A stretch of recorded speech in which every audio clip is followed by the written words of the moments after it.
बिस्मिल्लाहिर्रहमानिर्रहीम अस्सलाम वालेकुम। आज के लेक्चर में हम लोग डिस्कस करेंगे IS-16 property plant and equipment से रेलिवेंट एक प्रैक्टिस क्वेश्चन। इसमें अगर आप लोग देखें सबसे पहले क्वेश्चंस की रिक्वायरमेंट्स को, इसमें आपसे कहा गया prepare journal entries for the year ended 31 December 2007 and prepare relevant accounts on 31 दिसंबर 2007। जब रेलिवेंट अकाउंट्स की बात की है तो अगर कोई डिस्पोजल हो जाए तो आपने डिस्पोजल के अकाउंट अलग अलग से बना कर देने हैं। फिर आपने एसेट्स अकाउंट भी बनाने हैं, आपने कैमुलेटेड डेप्रिसिएशन अकाउंट्स भी बनाने हैं, और जितने डिस्पोजल हुए हैं उतने ही डिस्पोजल अकाउंट बनेंगे आप लोगों के पास। साथ में जर्नल एंट्रीज की रिक्वायरमेंट है, तो जर्नल एंट्रीज नहीं बन सकती जब तक कि आप लेजर अकाउंट्स ना बना। तो फर्स्ट रिक्वायरमेंट जर्नल एंट्रीज की थी। आप क्वेश्चन को स्टार्ट करते हैं, question number 1, option A journal entries, और पूरा पेज खाली छोड़ देते। इवन के चाहते तो अगला पेज भी खाली छोड़ देते, क्योंकि आपको नहीं पता था कि टोटल कितनी जर्नल एंट्रीज आएंगी। आप फर्स्ट और सेकंड पेज खाली छोड़ दो। थर्ड पेज से जाकर आप लोगों ने ऑप्शन बी करना था, और वहां पर रेलिवेंट अकाउंट्स आप लोग लेजर अकाउंट्स बनाना स्टार्ट कर देते। अब आप लोगों ने देखना है कि आपके पास कौन कौन से लेजर्स बनेंगे। तो इसके लिए एक मरतबा क्वेश्चन को कंप्लीट पढ़ना, उसके बाद सोल्यूशन की तरफ जाना। मतलब कुछ इस अंदाज से पढ़ना कि आपको पता हो कि क्वेश्चन में क्या कुछ बताया गया है। Following is the details of fix assets as on 1 January 2007 for MLM। Assets हमारे पास मौजूद हैं फर्नीचर, कंप्यूटर, व्हीकल्स, और उसी टाइम पता चल गया कि मैंने furniture account, computer account, vehicles account बना के देना है। 3 अकाउंट ये हो गए। फिर इन तीनों की accumulated depreciation for furniture, computers and vehicles. तो 3 मेरे पास एसेट्स एक्यूमुलेटेड डेप्रिसिएशन के अकाउंट, इन टोटल 6 अकाउंट यहाँ पे बन चुके हैं। उसके लिए जो इन्फॉर्मेशन गिवन है डेप्रिसिएशन मेथड, फर्नीचर के ऊपर आप लोगों ने स्ट्रेट लाइन मेथड अप्लाई करना है एट अ रेट ऑफ 10%, और उसकी जो रेजिडुअल वैल्यू आपने कंसीडर करनी है वो 5% करनी है। और जब 5% की बात आ जाए तो मींस दैट कॉस्ट के ऊपर जाना है। कंप्यूटर के लिए जो आप लोगों ने जाना है WDV at a rate of 5%, और व्हीकल्स के लिए आप लोगों ने WDV at the rate of 10%। Cost बता दी गई फर्नीचर के लिए 100,000 computers and vehicles. Accumulated depreciation की बात करें तो इधर उन्होंने कहा था कि 1 जनवरी 2007 के बैलेंसेस आपको बताने जा रहे हैं। तो यहाँ पर एसेट्स अकाउंट के तो ओपनिंग हमें मिल गए, लेकिन एक्यूमुलेटेड डेप्रिसिएशन अकाउंट में फर्नीचर का ओपनिंग हमने खुद फाइंड करना था, कंप्यूटर्स का ओपनिंग हम लोगों ने खुद फाइंड करना था, जबकि व्हीकल्स का ओपनिंग गिवन था। ये 4 ऐसी वैल्यूज थी जो आप देखते ही जाकर पोस्ट कर सकते थे। उसके बाद एडिशनल इंफॉर्मेशन देखें। 70% ऑफ द फर्नीचर, मतलब इन टोटल जितना भी मेरे पास मौजूद है उसमें से 70% ऐसा फर्नीचर है जो 1 मार्च 2003, एंड 30% ऐसा है जो 1 अप्रैल 1993 को परचेज किया गया।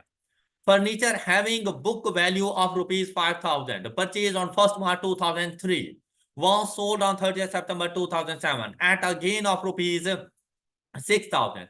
अब देखें, आपको उसने ये तो बता दिया कि ये हम लोगों ने परचेज कब किया था, क्योंकि आपके पास ना 2 किस्म की परचेजेस थी। एक 1 मार्च 2003 वाली, और दूसरी आप लोगों के पास परचेजेस थी 1 अप्रैल 1993। उसने कहा 1 मार्च 2003 में एक एसेट ऐसा शामिल था जिसकी बुक वैल्यू 5,000 है।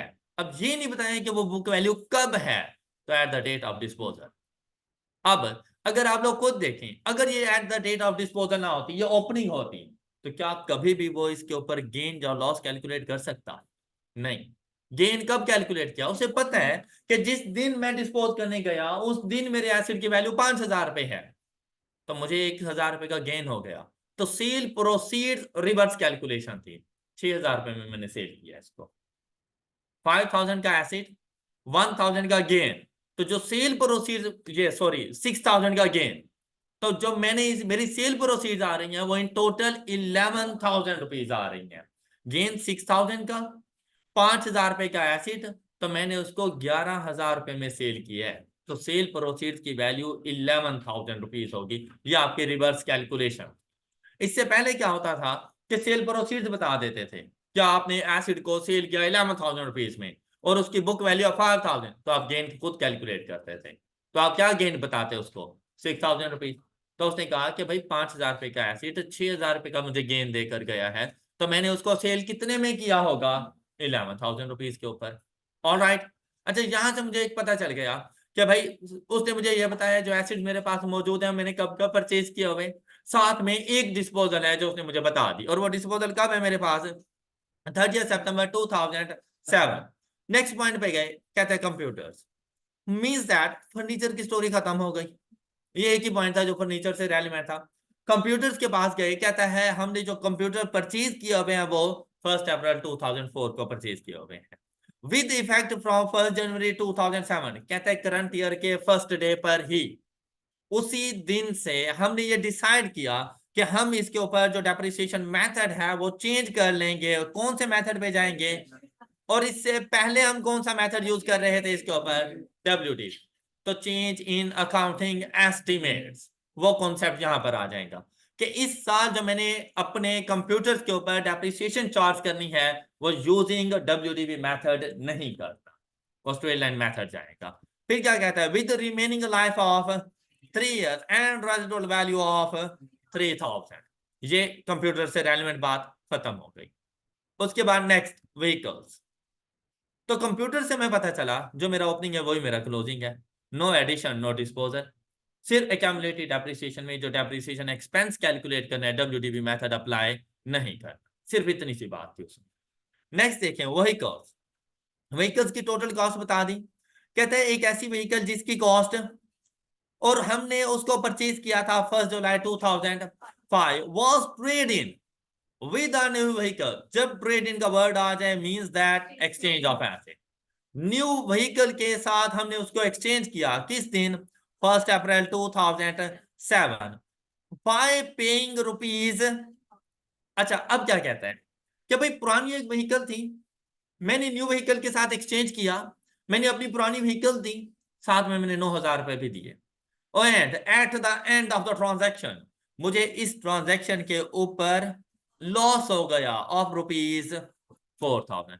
तो आप लोगों ने डिस्पोजल थ्रू एक्सचेंज जाकर इसको रिकॉर्ड करना है।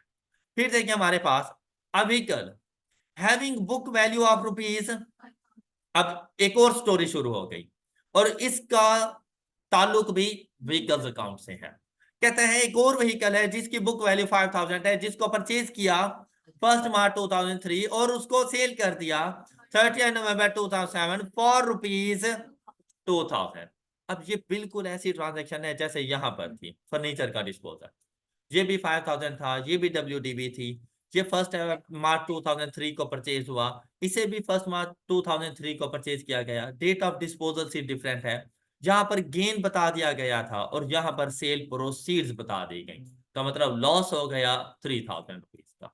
यहाँ पर भी गेन जो आप लोगों को बुक वैल्यू बताई गई at the date of disposal, अगर ओपनिंग होती वो आपको बता देता। एंड अच्छी बात होगी कि आप एंड में जाके लिख दो the disposal of vehicles and furniture is considered, the book value given is considered at the date of disposal। आपका सारा क्वेश्चन बिल्कुल ठीक हो जाता है। नेक्स्ट देखिए, on 1 October 2007 MLM transferred to its factory a vehicle which has been included in its trading stock। मतलब मेरी इन्वेंट्री का पार्ट था और मैंने उसको अपना एसेट बना दिया। फिर क्या हुआ, which bore a price level of rupees, और अगर हम लोग इसको मार्केट में सेल करें तो हम लोग 18,000 रुपए में इसको सेल करते हैं, और इसके ऊपर जो हम लोग प्रॉफिट अर्न करते हैं 40% ऑफ कॉस्ट। लेकिन जब हम बिजनेस के यूज में अपनी इन्वेंट्री लेकर आते हैं, उसको अपना एसेट बनाते हैं, सेलिंग प्राइस पे नहीं जाता, कॉस्ट पे जाएगा। तो 18,000 की कॉस्ट को डिटरमिन करेंगे हम लोग on sale of such asset, और हमारा क्वेश्चन कंप्लीट हो जाता है। अब इस क्वेश्चन को अगर आप लोग देखें सोचें तो भाई फर्नीचर से रेलिवेंट सिर्फ एक एडजस्टमेंट थी, कंप्यूटर से रेलिवेंट कोई भी एडजस्टमेंट नहीं थी सिवाय इसके कि चेंज इन अकाउंटिंग एस्पेक्ट, इसके अलावा कोई भी एडजस्टमेंट नहीं थी। और साथ में व्हीकल्स के लिए थोड़ी ज्यादा सी एडजस्टमेंट थी। तो जब आपने अपने क्वेश्चन का स्टार्ट लेना था तो आप लोग फर्नीचर और कंप्यूटर के अकाउंट को पहले कंप्लीट कर सकते थे, और बाद में आप लोग चले जाते अपने व्हीकल्स के अकाउंट पर, उसने जरा आपको टफ टाइम देना था। सबसे पहले आप लोगों ने अपने पास अकाउंट्स मेंटेन करने थे। क्वेश्चन नंबर, अब सॉल्यूशन आप लोगों ने कुछ इस तरह से प्रिपेयर करना था। क्वेश्चन नंबर 1 का फर्स्ट पार्ट, जर्नल एंट्री। अब ये वो मेथड है जो आप लोगों ने एग्जाम में बैठ कर क्वेश्चन को सॉल्व करना है, बिल्कुल इसी तरह से। जर्नल एंट्री, और इन जर्नल एंट्रीज के लिए आप लोगों ने स्पेस छोड़ देनी थी।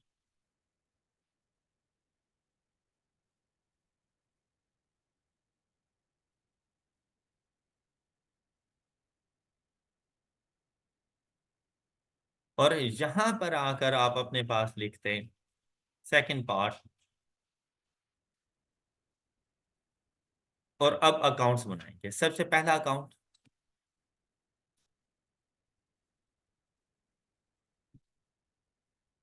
Furniture account,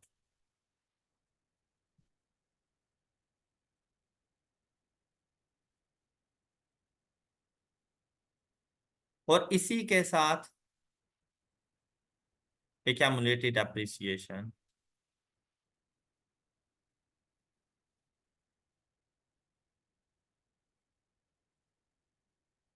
furniture account.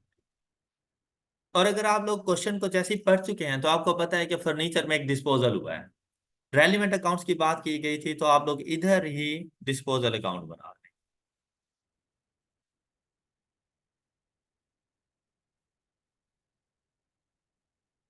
Disposal of furniture account. फिर नेक्स्ट अकाउंट आपके पास आ जाएगा कंप्यूटर अकाउंट।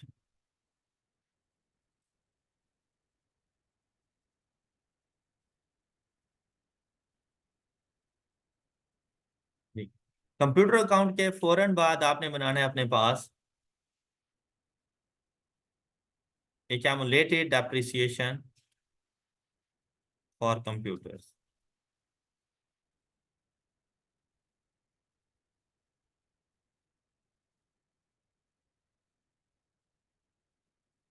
जी, इसके बाद अब कंप्यूटर में कोई डिस्पोजल वगैरह नहीं था। Vehicles account,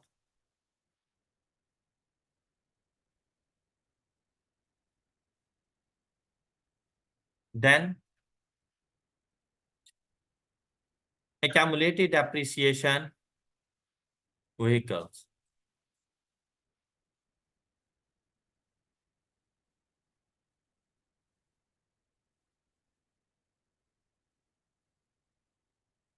accumulated depreciation on vehicles account।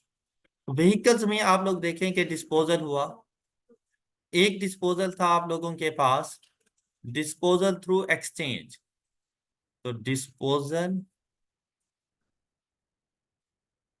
Of vehicles through, sorry vehicles ही था, हाँ, थ्रू एक्सचेंज अकाउंट। और उसके बाद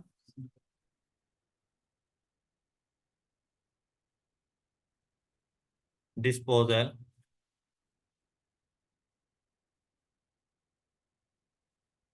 व्हीकल अकाउंट।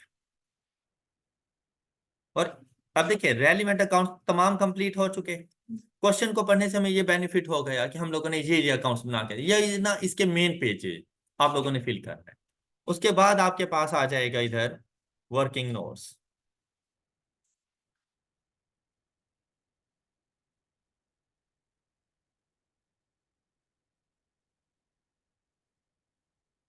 वर्किंग नोट्स, और यहां से आप लोगों ने इसकी वर्किंग स्टार्ट कर देनी है। ऑलराइट, अब क्वेश्चन में देखें कौन कौन सी ऐसी चीजें थी जो हम लोग जल्दी से फिल कर सकते थे इनके ओपनिंग बैलेंसेस। आप लोगों ने वो सबसे पहले जाके रिकॉर्ड कर लेने थे। फर्नीचर अकाउंट में पहले ओपनिंग के लिए डेट लिखने की जरूरत नहीं है, फर्नीचर का बैलेंस ब्रॉट डाउन, और वो वैल्यू है आप लोगों के पास 100,000। फिर आप लोगों के पास कंप्यूटर्स का बैलेंस ब्रॉट डाउन। अकाउंट्स जो हम लोगों ने बनाए हैं वो क्वेश्चन के सीक्वेंस के मुताबिक बनाए। कंप्यूटर्स का बैलेंस ब्रॉट डाउन 200। फिर व्हीकल्स का बैलेंस ब्रॉट डाउन 300,000 और व्हीकल्स के क्यूमुलेटेड डेप्रिसिएशन का ओपनिंग गिवन था। Balance brought down is 80,000। ये चार ऐसी वैल्यूज थी जो आप लोग फौरन जाके पोस्ट कर सकते थे। मैंने आपसे कहा कि जब भी FAR रन कर रहे हो, पेपर सॉल्व कर रहे हो, सिर्फ मार्क्स गेन करनी है। अब यहां से आप लोग जैसे ही पहुंचे, एडिशनल इंफॉर्मेशन को देखें। फर्स्ट इंफॉर्मेशन तो देखो, आपसे उसने कहा कि डिस्पोजल हुआ। डिस्पोजल के लिए उसने आपको उसकी बुक वैल्यू बता दी, 5,000 है। साथ में कहते हैं मुझे गेन हुआ है 6,000 रुपीज का। सिर्फ इतनी बार जाके रिकॉर्ड, पहली अटेम्प्ट कि जो चीजें गिवन है उनको कहां कहां जाके रिकॉर्ड करना है, बस। कोई वर्किंग नहीं कर, पहली मर्तबा में वर्किंग में नहीं अटक जाना, मेन पेज नहीं कंप्लीट होगा। अगर आप वर्किंग के ऊपर 30 मिनट्स लगा दो और मेन पेज पे कुछ भी नहीं लिखा हुआ, 0 मार्क्स। लेकिन अगर मेन पेज पे आपने 10-12 वैल्यूज इसी तरह से पोस्ट कर दी हैं और हर वैल्यू के आधे आधे नंबर भी हुए, तो आप देखिए अगर 12 भी जाके पोस्टिंग कर दें तो 5-6 नंबर आपके बन सकते हैं। अब आपने क्या करना है, ये दोनों चीजें आपके पास जाएंगी आपके disposal account.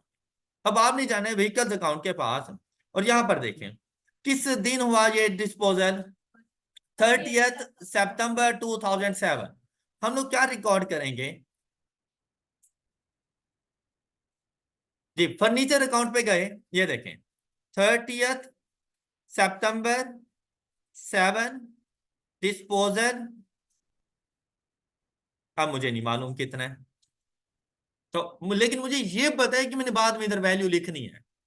Foreign accumulated appreciation, भाई ओपनिंग नहीं था लेकिन इसका क्या मतलब, लिखना भी नहीं है। मैंने डिस्क्रिप्शन लगा दी, मुझे पता है कि मैंने इधर आके एक वैल्यू लिखनी है, साथ में इधर ही आ जाएगा डिस्पोजल। और डिस्पोजल अकाउंट के पास गए, और डिस्पोजल अकाउंट ने डेबिट होना है अगेंस्ट, लेकिन वैल्यू का नहीं पता। डिस्पोजल अकाउंट ने क्रेडिट होना है अगेंस्ट। अब ये जैसे ही वर्किंग करते जाएंगे हर जगह पे वैल्यूज लिख लेंगे हम लोग। लेकिन इसमें कुछ वैल्यूज का पता चल गया था। क्या कहता है, देखो बुक वैल्यू डिस्पोजल अकाउंट में नहीं आती, गेन आएगा, सेल प्रोसीड्स आएंगी। आप लोगों को इस ट्रांजैक्शन में गेन हुआ कितने का, तो गेन की वजह से प्रॉफिट और लॉस अकाउंट डेबिट होता है या क्रेडिट होता है, क्रेडिट होता है। तो डिस्पोजल अकाउंट डेबिट, तो डेबिट साइड पे जाओ, यहां पे प्रॉफिट और लॉस, ब्रैकेट में गेन जरूर लिखो। और कितने का गेन हुआ, अच्छा इससे आपको पता चल गया कि आपकी सेल प्रोसीड्स कितनी है। और 11,000 का कैसे पता चला, 5,000 प्लस, क्योंकि अब ये 11,000 डायरेक्ट नहीं बताया गया था, ब्रैकेट में उसे बताओ कि ये 11,000 कैसे आया, यहां पर आके 11,000 लिख दो। ऑलराइट, भाई देखो ऐसा नहीं है कि पूरा लेजर ठीक होगा तो फुल मार्क्स मिलेंगे, अदरवाइज 0 मार्क्स नहीं। उसने आकर डिस्पोजल को जैसे ही चेक करना है ना, और मुझे उसे ये दो वैल्यूज मिल गई, ज्यादा नहीं आधा नंबर मुझे जरूर देकर जाएगा। और हमारे एग्जाम में आधा आधा नंबर बहुत ज्यादा इंपॉर्टेंस रखता है, तो आपने उस आधे नंबर के लिए भी फाइट करनी है। उसके बाद जैसे ही मैं नेक्स्ट पॉइंट पे गया, मैं तकरीबन फर्स्ट पॉइंट को कवर कर चुका हूं। मैं जैसे ही नेक्स्ट पॉइंट पे गया, मुझे कंप्यूटर्स के बारे में पता चला, भाई किसी किस्म की कोई एडजस्टमेंट नहीं है। फौरन कंप्यूटर के पास आए और यहां पर आके इसको क्लोज कर दिया। No addition, no disposal, computer account मेरा क्लोज हो चुका है। अब कंप्यूटर अकाउंट के जो भी मार्क्स हैं इन टोटल मुझे मिल जाएंगे। और अगर आपने देखें सिर्फ इतना भी इसका कर दिया तो एक नंबर तो कम से कम मिल ही जाना है इधर से। The balance carry down is 200,000। इसके कैमुलेटेड डेप्रिसिएशन अकाउंट यहां पर गए, पता है क्या बैलेंस ब्रॉट डाउन आएगा, जो मैंने कैलकुलेट करना है बताया नहीं गया था। लेकिन साथ में सिर्फ और सिर्फ यहां पर हमारे पास क्या आएगा, depreciation expense for the year, calculate करके लिख। यहां तक कोई मसला। नेक्स्ट देखो, जैसे ही अगले पॉइंट पर गए हम लोग, थर्ड पॉइंट कहते हैं व्हीकल की कॉस्ट है 20,000, 1 जुलाई 2005 को परचेज किया, trade in with a new vehicle. अच्छा कॉस्ट का पता चल गया, ट्रेड इन एक्सचेंज करने जा रहा हूं, फॉरेन व्हीकल अकाउंट के पास गए, अच्छा ये किस दिन हुआ? ऑन 1 अप्रैल 2007। यहां पे हमने लिखा 1 अप्रैल 2007 और यहां पर आ जाएगा disposal through exchange. Cost given थी कितनी? और यही कॉस्ट आपने यहां पर आके लिख देनी है, व्हीकल्स अकाउंट 20,000। ऑलराइट। अच्छा अब यहां पे देखो किस दिन, भाई ये आदत बना लो। आपकी प्रेजेंटेशन देखो, बिलीव मी, अच्छी प्रेजेंटेशन बुरी प्रेजेंटेशन टाइम सेम ही लगता है। तो थोड़ा सा अच्छा करके लिख लो ताकि पता चले कि आपने वाकई को पेपर सॉल्व किया। अब आप लोग अपने सॉल्यूशन और मेरे सॉल्यूशन को देख लेना कि जमीन आसमान का फर्क होता है। आपको शीट्स मुफ्त में मिल रही, आप यूज ना भी करो तो आप उसके पैसे दे चुके हो पहले। आप अटेम्प्ट ना करने जाओ पेपर, भाई शीट्स के पैसे लग चुके हैं। मुझे नहीं समझ आती कि फिर आप लोग क्यों कंजूसी करते। आप लोगों ने जो अपने सॉल्यूशंस बना के दिए हुए हैं, अकाउंट्स के साथ अकाउंट, अकाउंट के साथ अकाउंट, मतलब डिस्टिंग्विश करना मुश्किल हो गया था कि ये वैल्यू एक अकाउंट की क्रेडिट साइड पर है या दूसरे की डेबिट साइड पर है। अलग कर लो। आपके पास इतना लेंथी पेपर था, बस लेफ्ट एंड राइट एक एक अकाउंट बना लो, अगले पेज पे चले जाओ, एक्स्ट्रा शीट ले लो हमसे। एक ही पेज पे किसने कहा था बनाने को?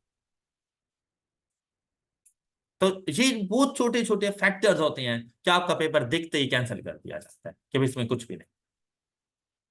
तो मेहनत आपकी उतनी ही लग रही है, तो भाई उसको जरा अच्छे तरीके से आप लोगों ने लगा। अब देखो यहां पर इतनी ट्रांजैक्शन हम लोगों ने रिकॉर्ड कर ली, फिर नेक्स्ट गए। 20,000 का एसिड कहता है बाय पेइंग रुपीज, इस एक्सचेंज ट्रांजैक्शन के अगेंस्ट मैंने पे किए 9,000। तो एक्सचेंज ट्रांजैक्शन की कौन सी साइड पर जाएंगे? डिस्पोजल को डेबिट करेंगे और बैंक को क्रेडिट 9,000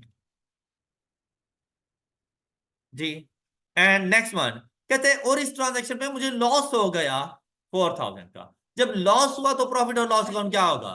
डेबिट। तो डिस्पोजल अकाउंट क्रेडिट, प्रॉफिट और लॉस, लॉस अकाउंट, और यहां पर आ जाएगा 4,000, 4,000 इधर। अब यहां पर दो चीजें आनी है, एक आएगी जो कि मैं कैलकुलेट करूंगा तो इस करवाऊंगा, और साथ में एक्सचेंज ट्रांजैक्शन है तो न्यू व्हीकल की कॉस्ट क्या आएगी वो भी मेरे पास मिसिंग बैलेंसिंग वैल्यू के तौर पर। तो यहीं से व्हीकल अकाउंट में पता चल गया किसने डेबिट होना है अगेंस्ट डिस्पोजल थ्रू एक्सचेंज। अब इस वैल्यू का पता उस अकाउंट के ऊपर डिपेंड करता है कि जैसे ही वो क्लोज होगा मैं इधर आके सिर्फ पोस्टिंग कर दूं। बात क्लियर? नेक्स्ट एडजस्टमेंट पे गए। अब देखो क्या कोई मुश्किल एडजस्टमेंट थी? अभी तक मैंने एक भी वर्किंग नोट नहीं बनाया, और आप लोग देखें ना तो जितने आपने नंबर लिए हुए उससे ज्यादा नंबर मैं अब तक ले चुका हूं। अगर यही पेपर आप मेरे टीए से चेक करवा लो कि भाई ये पेपर है, जरा चेक करके नंबर देना इसको। और आप लोग देखो क्या इनमें कोई ऐसी मुश्किल चीज थी जो इसका मुझे पता ना हो कि कहाँ पे जाएगी, कौन से अकाउंट में जाएगी?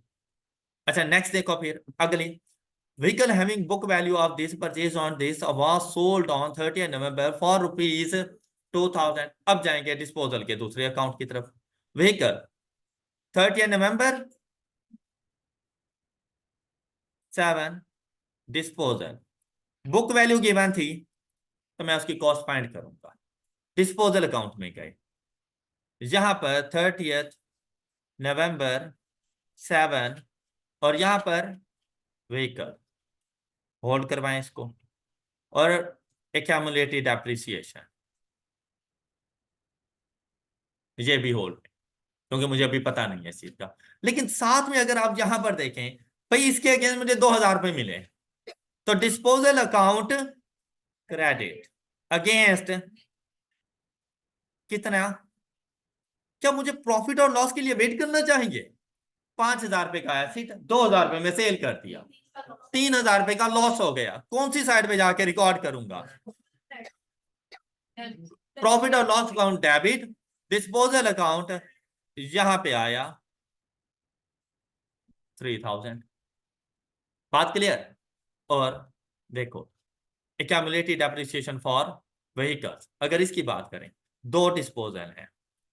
डिस्पोजल थ्रू एक्सचेंज में एक्यूमुलेटेड डेप्रिसिएशन जाएगा, और डिस्पोजल अकाउंट,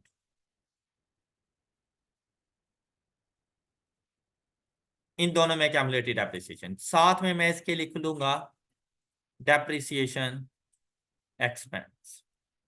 फिर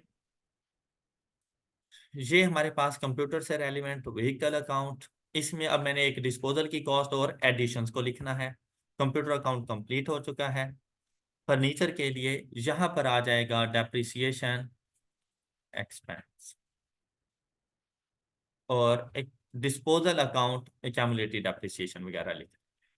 ऑल राइट, अब अगर यहां तक देखो तो आप लोगों ने इतना भी नहीं किया होगा।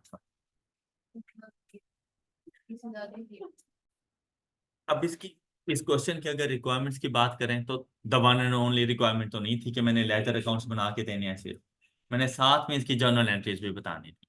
अब जर्नल एंट्रीज ना अकॉर्डिंग टू डेट होती हैं, लेकिन अगर आप लोग क्वेश्चन में खो गए ना कि भाई कौन सी डेट कब, फर्नीचर पहले कंप्यूटर पहले या व्हीकल्स पहले, किसने पहले किसने बाद में, फिर एक्यूमुलेटेड डेप्रिसिएशन में गए, कभी क्वेश्चन नहीं कंप्लीट होने वाला।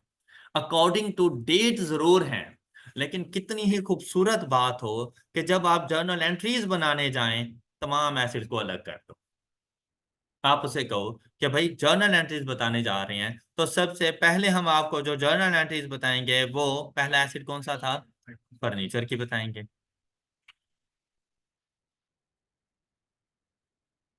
तो फर्नीचर की जितनी भी जर्नल एंट्रीज है ना उनको अकॉर्डिंग टू डेट लिखना, ये ज्यादा इजी है एज कंपेयर टू क्या मैं कंप्यूटर में से देखूं फर्नीचर और कंप्यूटर को कंपेयर करूं, फिर व्हीकल्स को कंपेयर करूं, कौन सा इवेंट पहले हुआ।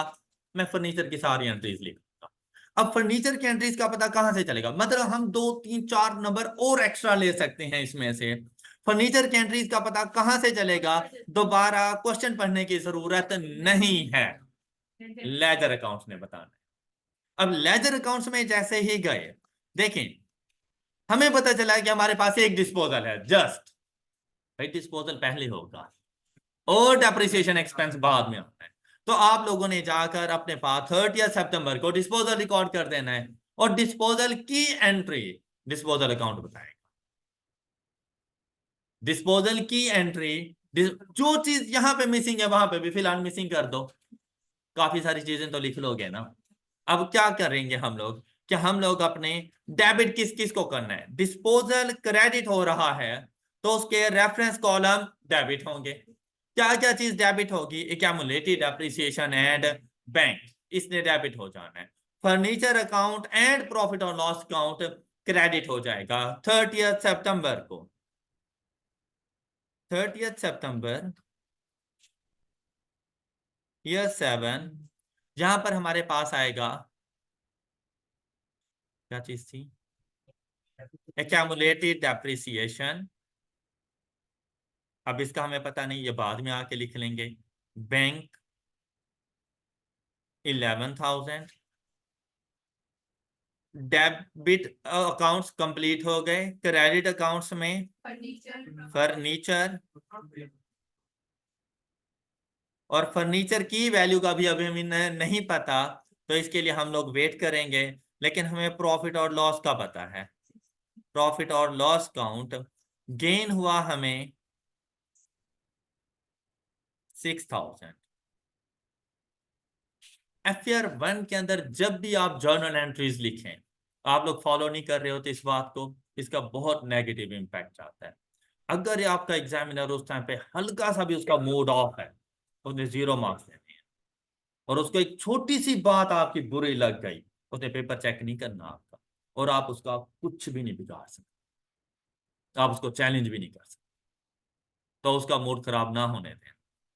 अब जो चीजें रूल में है, भाई आपने रूल नहीं बदलना। FR 1 के अंदर जब तक आपसे कहा ना जाए कि नरेशंस आर नॉट रिक्वायर्ड, तब ना लिखना।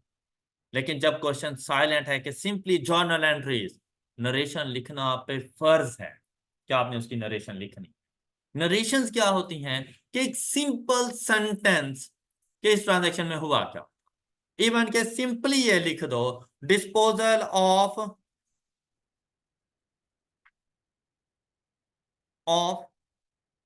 फर्नीचर।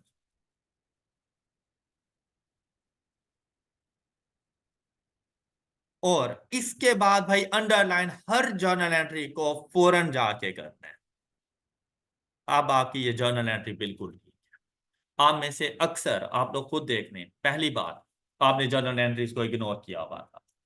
जब भी आपके पास कोई एक क्वेश्चन हो, रिक्वायरमेंट हो मल्टीपल, तमाम multiple requirements at a time लेके चलो। ऐसा वेट ना करो कि फर्स्ट को कंप्लीट कर लें तो सेकंड पर, सेकंड कंप्लीट करेंगे तो थर्ड पर, ऐसा नहीं करना। फर्स्ट सेकंड थर्ड पैरेलल चल रही हो, कि जो जो पोस्टिंग जहां जहां कर सकते हो जाके मार्क्स गेन करो। ऑलराइट। और जर्नल एंट्रीज अब हमेशा ऐसे बनाना। आपने हमारे टेस्टों में भी ऐसे ना बनाई तो हम कैंसिल कर देंगे नेक्स्ट टाइम। फिर ना कहना कि हमारे 0 मार्क्स आ रहे हैं। अगर आपने फॉलो ना किया तो हम कैंसिल कर, नरेशन लिखना और जर्नल एंट्रीज के फौरन बाद आपने उसको अंडरलाइन कर। Got it. फिर नेक्स्ट ट्रांजैक्शन, इसके अलावा और कुछ भी नहीं था। अब यहां पर आओगे, ईयर एंड करोगे 31 दिसंबर ईयर 7। अब सिर्फ डेप्रिसिएशन एक्सपेंस लिखना है। डेप्रिसिएशन एक्सपेंस की एंट्री आपके पास क्या बनेगी? डेप्रिसिएशन एक्सपेंस अकाउंट, डेबिट करेंगे and accumulated depreciation account, credit करेंगे। नहीं पता अभी रहने दो, लेकिन बाद में आपका टाइम नहीं लगने वाला। जैसे ही पता चलेगा कि सिर्फ पोस्टिंग जहां पे रिकॉर्डिंग करनी है और आपको फुल मार्क्स मिल जाने हैं। और इसके लिए क्या लिखोगे? Depreciation expense for the year.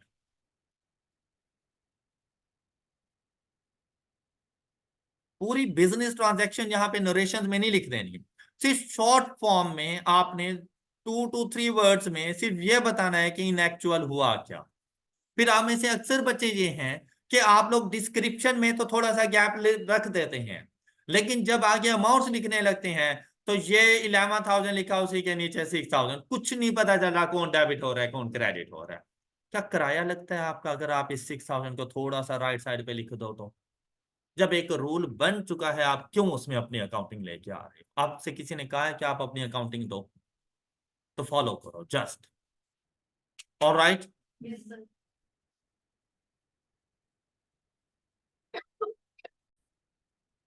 वैसे ही नेक्स्ट हम लोग आए, फर्नीचर से रेलिवेंट स्टोरी खत्म, कंप्यूटर स्टार्ट कर देंगे। और कंप्यूटर इतना कोई हमारे पास था शोधा सा बंदा, उसने कहा कि भाई मेरी कोई भी एडजस्टमेंट नहीं है, से मेरी डेप्रिसिएशन जाके रिकॉर्ड करते हैं। उसने कहा कि तुम्हें व्हीकल ने इतना तंग कर दिया, मैं क्या तंग करूं तुम लोगों को। तो उसने कहा कि सिर्फ at the end of the period depreciation 31 December year 7 depreciation expense to accumulated depreciation. और वो भी हम लोग रिकॉर्ड करेंगे, narrations depreciation expense for the period.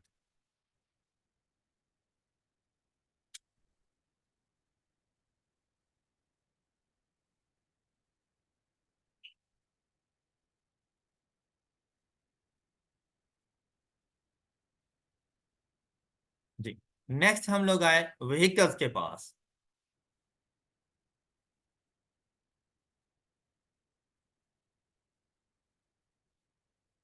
और व्हीकल्स के लिए आपकी हेल्प करेगा व्हीकल्स अकाउंट। व्हीकल अकाउंट के पास पहुंचे, भाई क्या क्या एडजस्टमेंट्स हुई हैं। उसने कहा है कि 2 डिस्पोजल है, एक डिस्पोजल थ्रू एक्सचेंज है, दूसरा सिंपल डिस्पोजल है। और पहले कौन सा हुआ? 1 अप्रैल disposal through exchange. Alright. Disposal through exchange के पास चले गए। उसने कहा कि 2 अकाउंट्स आप लोगों ने करने हैं क्रेडिट और 3 अकाउंट्स आप लोगों ने करने हैं डेबिट। हम लोग गए 1 अप्रैल ईयर 7। ये देखें एक्सचेंज के लिए, अब आपके पास इतना नॉलेज जरूर होना चाहिए कि एक्सचेंज के लिए कौन कौन से अकाउंट डेबिट क्रेडिट हो सकते हैं। 1 अप्रैल ईयर 7, भाई ये बात तो कंफर्म है, एक्सचेंज एसिड है तो व्हीकल ने डेबिट होना है। व्हीकल्स अकाउंट ने डेबिट होना है। फिर पुराने एसिड की एक्यूमुलेटेड डेप्रिसिएशन अकाउंट डेबिट।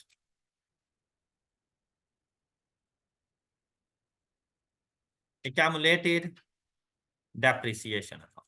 अच्छा, यहां पे सोच लो कि हमें लॉस हुआ या गेन हुआ, तो पता चल गया था लॉस हुआ। लॉस हुआ तो प्रॉफिट और लॉस अकाउंट डेबिट होगा, लॉस। फिर व्हीकल अकाउंट,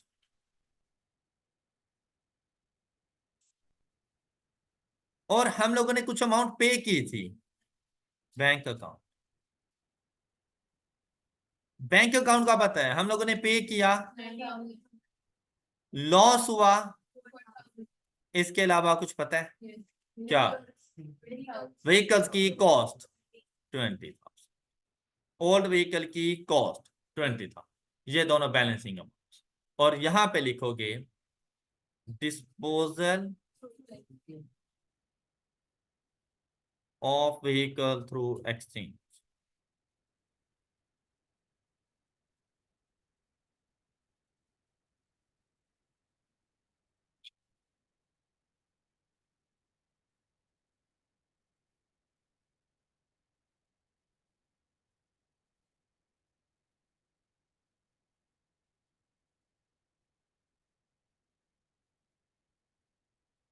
अच्छा, इसके बाद एक सिंपल डिस्पोजल किस दिन? 30 नवंबर ईयर 7 जी। एक्यूमुलेटेड एप्रिसिएशन डेबिट हो जाएगा। अच्छा, इसके अगेंस्ट हम लोगों ने अमाउंट रिसीव की 2,000 रुपीज, हमें लॉस हुआ था, प्रॉफिट और लॉस अकाउंट, लॉस हुआ 3,000 का, एंड व्हीकल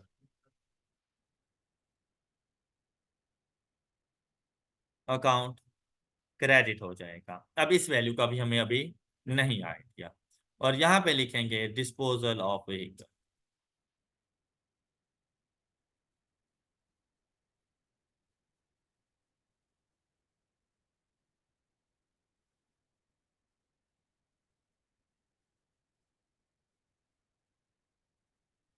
अब इसके अलावा और कौन सी ट्रांजैक्शन है जो हमने अभी रिकॉर्ड करनी है? डेप्रिसिएशन एक्सपेंस किस दिन? 31 दिसंबर ईयर 7,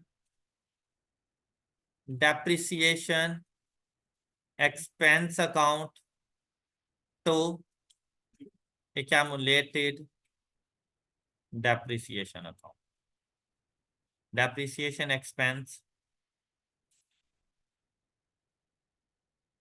for the year।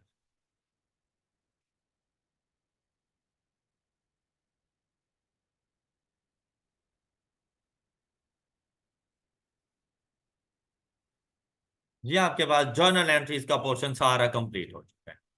अब जी, हाँ, एक हमारे पास थी ट्रांसफर, एक एडिशन हमारे पास मौजूद थी,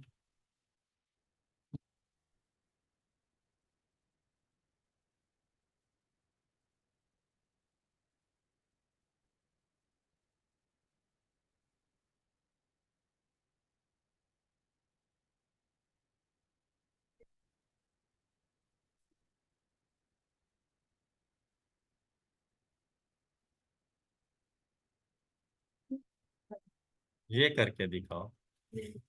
अच्छा, अब देखें ट्रांसफर कब किया? 1 अक्टूबर, 1 अक्टूबर। अच्छा, ये 30 नवंबर था, ठीक है। 1 अक्टूबर,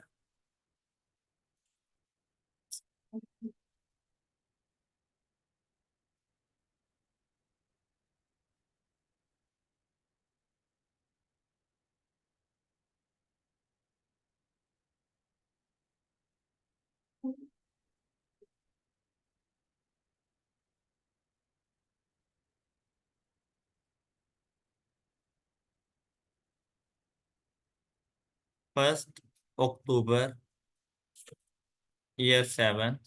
यहां पर अब व्हीकल अकाउंट ने डेबिट होना है, व्हीकल्स अकाउंट, और स्टॉक इन ट्रेड से आ रहा है, तो आपने अपनी परचेजेस को क्रेडिट करना है।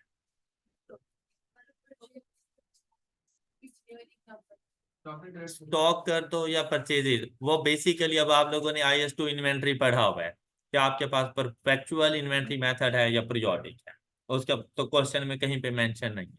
आप स्टॉक लिख दो तब भी बिल्कुल ठीक है, आप परचेजेज लिख दो तब भी बिल्कुल ठीक है। परचेजेज अकाउंट, और यहां पर आएगा ट्रांसफर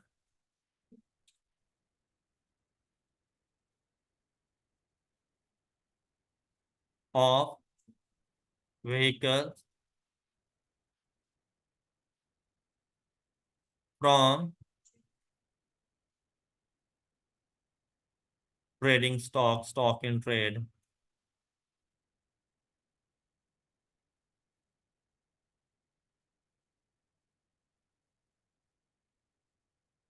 अच्छा, इसकी वैल्यू को डिटरमिन किया जा सकता है, मतलब ये वैल्यू हम लोग इजीली लिख सकते हैं यहाँ पर।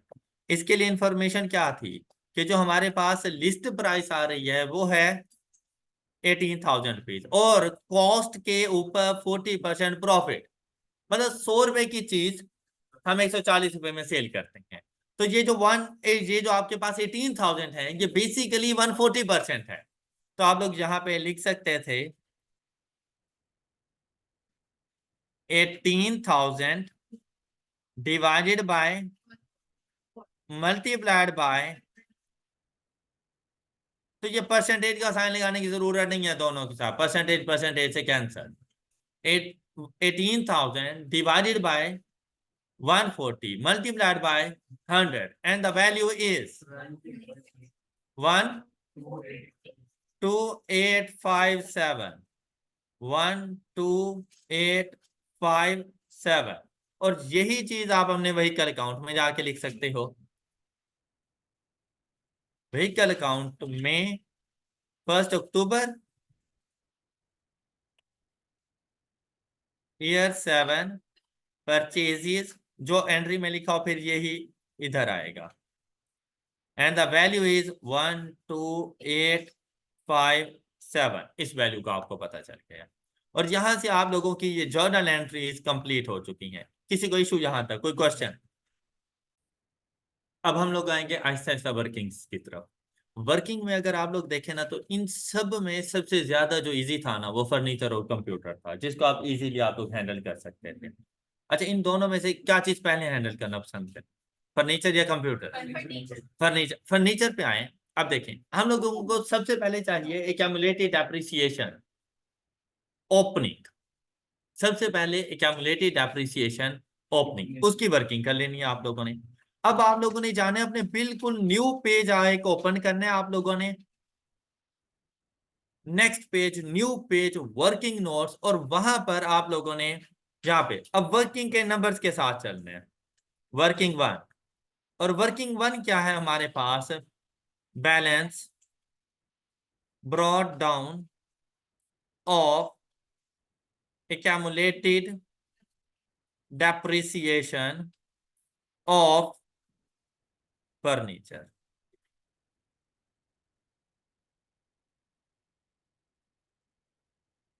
अच्छा, बहुत ही सिंपल सी ट्रांजैक्शन है।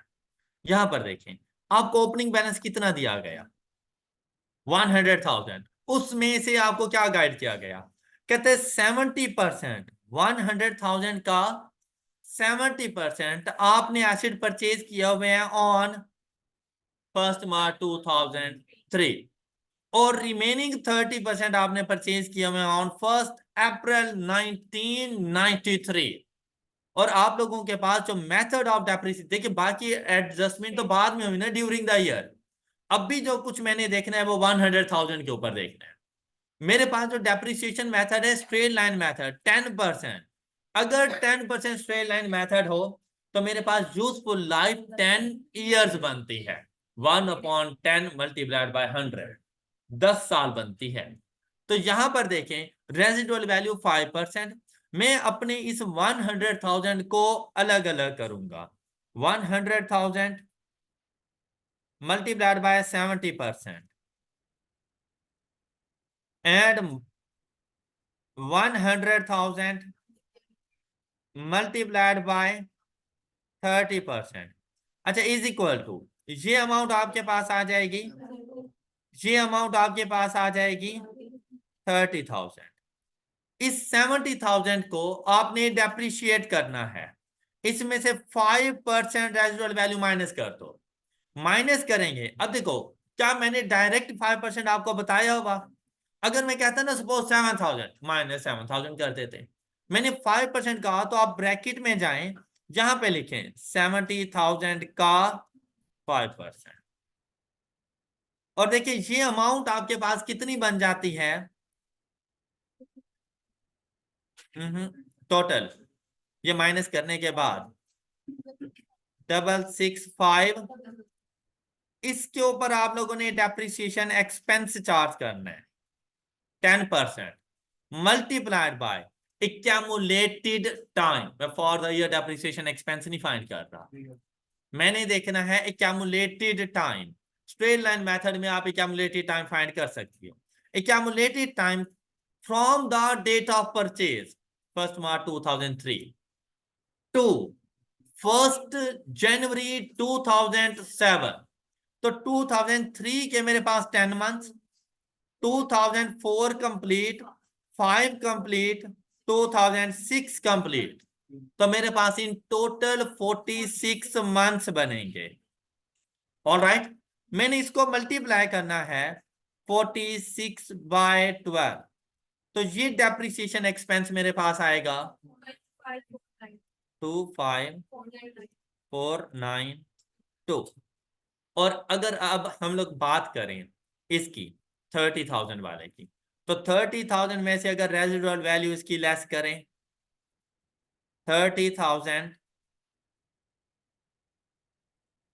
मल्टीप्लाइड बाय 5%, तो ये आएगी इसकी depreciable amount, and the depreciable amount is 285, और ये फुली डेप्रिशिएट हो चुका है। 1993 को परचेज किया था, तो 2003 पे अपनी लाइफ कंप्लीट कर चुका है। उसके बाद बोनस ईयर्स, और इसको मजीद डेप्रिशिएट नहीं कर।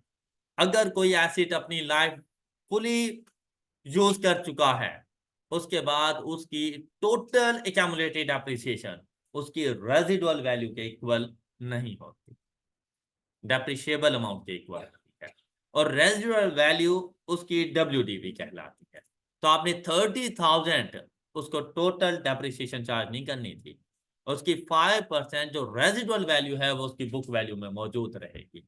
तो उसकी जो डेप्रिशिएबल अमाउंट है ना, वो टोटली डेप्रिशिएट हो चुके हैं। डेप्रिसिएशन एक्सपेंस की डेफिनेशन में आपने ये पढ़ा था कि systematic allocation of depreciable amount, cost नहीं। तो आपने यहां पर 30,000 नहीं लिखना था, आपने यहां पर multiplied by 10% and multiplied by 10, अपनी लाइफ कंप्लीट कर चुका है, तो 28,500 यहां पर आएगा। And the opening accumulated depreciation is 53,992। ये जाके आप लोगों ने लिखनी है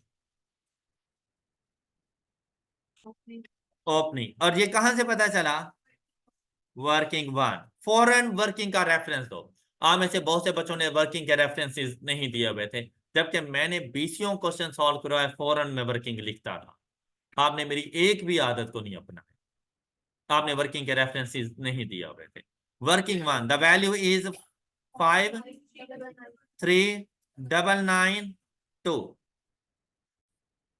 अब आप लोग इसका डेप्रिसिएशन एक्सपेंस और डिस्पोजल की जो एक्यूमुलेटेड डेप्रिसिएशन है ये भी फाइंड कर सकते हैं। अब जब ये दोनों चीजें आ जाए ना, तो पहले डिस्पोजल फिर डेप्रिसिएशन एक्सपेंस बहुत है। तो डिस्पोजल के लिए कॉस्ट भी नहीं दी गई, और इसके लिए क्या चीज गाइड की गई है आपको? कहते हैं कि WDV at the date of disposal 5,000 rupees है, राइट? डेट ऑफ परचेज क्या है? 1 मार्च। अच्छा, अब इसके लिए आप लोगों ने क्या करना है? इसके लिए ना थोड़ी सी आप लोगों को रिवर्स कैलकुलेशंस करनी पड़ेंगी। और रिवर्स कैलकुलेशन किस तरह से? मुझे कॉस्ट का नहीं पता, मुझे एक्यूमुलेटेड डेप्रिसिएशन का भी नहीं पता, मुझे सिर्फ WDV का पता है। ऐसी सिचुएशन में आप लोगों ने कॉस्ट को 100% अज्यूम करना है। मतलब 100 अज्यूम कर, कॉस्ट को 100 अज्यूम करना है, और जहां तक की WDV आपको गिवन है वहां तक उसको लेकर आना है। तो हम इसको कुछ इस तरह से करेंगे। वर्किंग नोट्स 2 में हम लोग जाएंगे।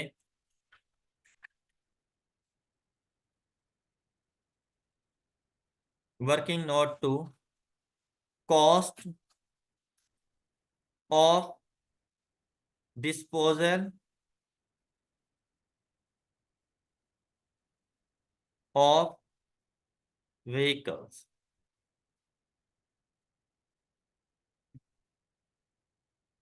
फर्नीचर,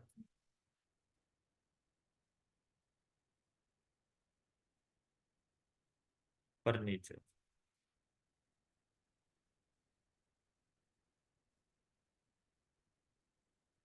जी, अब इसको कुछ इस तरह से कैलकुलेट करना है। आप लोगों को पता है कि cumulative depreciation, straight line method के लिए बात कर रहा हूं अभी, cumulative depreciation is equal to cost minus, जी, कॉस्ट, ये देखो, minus residual value, depreciable amount multiplied by depreciation rate multiplied by accumulated time. अगर मैं कॉस्ट माइनस WDV करूं ना, कॉस्ट है ना WDV में है, आसमान से गिरे खजूर में अटके, फायदा फिर वर्किंग करने का। अब यहां पर देखो, इसको यूं करना है, कॉस्ट मैंने कहा 100 एज्यूम करना। जब कॉस्ट को 100 एज्यूम किया तो इसकी रेजिडुअल वैल्यू क्या आएगी? 100 का 5%, 5 multiplied by 10% multiplied by accumulated time. और एक्यूमुलेटेड टाइम आपके पास क्या आएगा? ये देखें, डेट ऑफ परचेज क्या है? 1 मार्च। तो 1 मार्च के 10 मंथ्स, उसके बाद 2004, 2005, 2006 प्लस 2007 के आप लोगों के पास 9 मंथ्स, तो आपके पास टोटल वैल्यू आ जाएगी 55। तो यहां पर हम लोग करेंगे इसको 55/12। तो देखो ये वैल्यू क्या आती है आपके पास, and the value is 43.54। It means that कि मेरा 100 रुपए का एसेट जब मैंने उसको परचेज किया, आज वो 43.54% तक डेप्रिशिएट हो चुका है। तो उसकी WDV कितनी होगी? ये क्यूमुलेटिव डेप्रिसिएशन का फार्मूला था। तो उसकी WDV कितनी होगी? 100 minus cumulative depreciation 43.54 is equal two percent. All right. अच्छा, अब देखो, WDV गिवन थी, WDV की वैल्यू क्या है? 5000। 5000। अब हम लोगों ने क्या डिटरमिन करनी है? सबसे पहले कॉस्ट। तो कॉस्ट को डिटरमिन करना हो अगर हम लोगों ने, WDV डिवाइडेड बाय WDV कौन सी परसेंटेज के इक्वल है? ये वैल्यू जिस परसेंटेज के इक्वल है उसके साथ डिवाइड करें, एंड मल्टीप्लाइड बाय, हमने कौन सी वैल्यू फाइंड करनी है? 100% कॉस्ट फाइंड करनी है। Then the value is 8855। तो इसकी क्यूमुलेटिव डेप्रिसिएशन क्या बनेगी? Accumulated depreciation at the date of disposal is 8 cost minus WDV is equal to 3855। ये इसके accumulated depreciation, cost and accumulated depreciation। अच्छा, ये इस तरह भी फाइंड कर सकते थे कि accumulated depreciation is equal to 5000 divided by 56.46 multiplied by 43.54। तो भी आपके पास ये accumulated depreciation आ जाएगी। अब जाकर इसकी जस्ट हम लोग पोस्टिंग करेंगे। तो यहाँ पर देखिए कॉस्ट की वैल्यू 8855,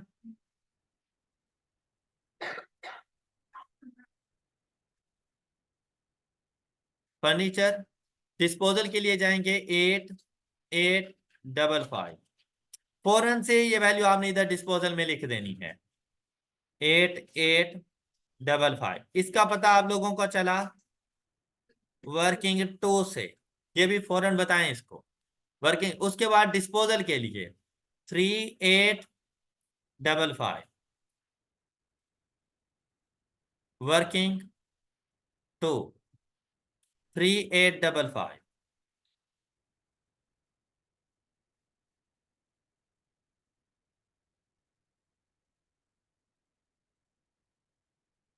वर्किंग टू। ये बात क्लियर है सब बच्चों को?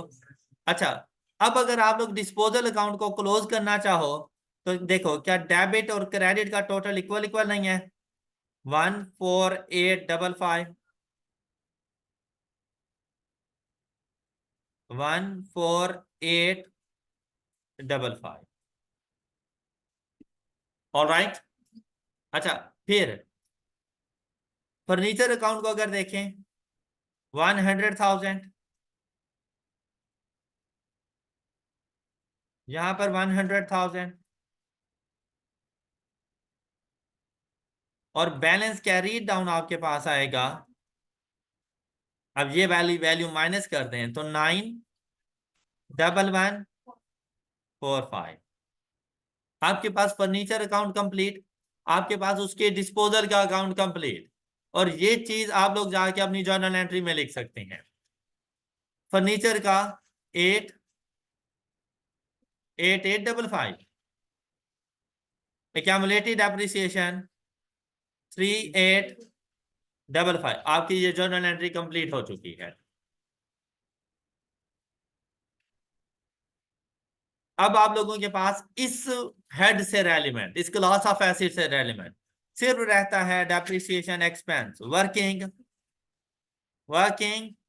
3 पे चले जाए।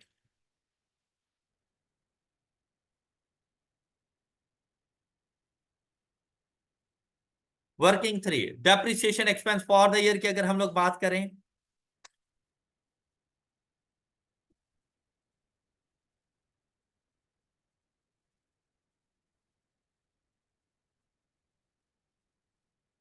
देखिए सबसे पहले हम लोग लेते हैं ओपनिंग बैलेंस। ओपनिंग बैलेंस कितना है हमारे पास?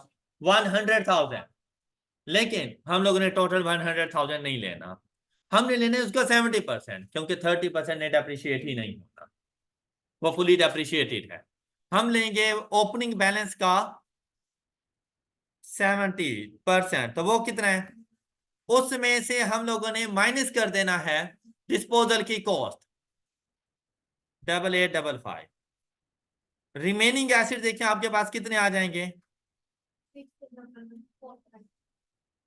इसमें से माइनस करेंगे इसकी रेजिडुअल वैल्यू 61145 मल्टीप्लाइड बाय 5%, आपके पास आएगी डेप्रिशिएबल अमाउंट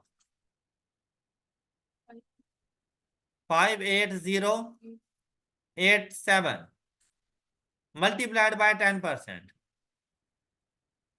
ये है डेप्रिसिएशन एक्सपेंस 5808। फिर ये जो डिस्पोजल किया 8855, इसकी रेजिडुअल वैल्यू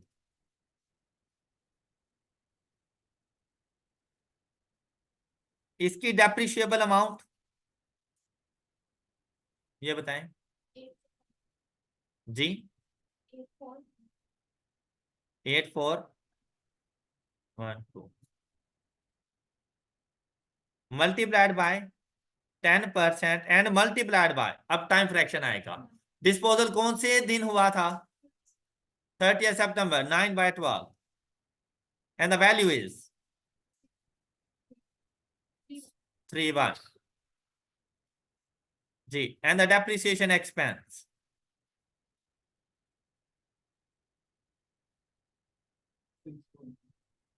6439, ये depreciation expense for the year 6439। फॉरन जर्नल एंट्रीज में जाके लिखना 6439 6439। अच्छा, राउंडिंग ऑफ की वजह से 1-2 रुपए का डिफरेंस, कोई डिफरेंस नहीं होता, कोई फर्क नहीं पड़ता उससे। 6440 है। अच्छा ये देखें, इसका टोटल बताएं। 60431 60431 and the balance carried down is 56576 और हमारा फर्नीचर का पोर्शन कंप्लीट हो चुका। All right, that's all for today. अपना ख्याल रखिए। रिमेनिंग पार्ट इंशाल्लाह नेक्स्ट लेक्चर में डिस्कस करेंगे। अल्लाह हाफ़िज़।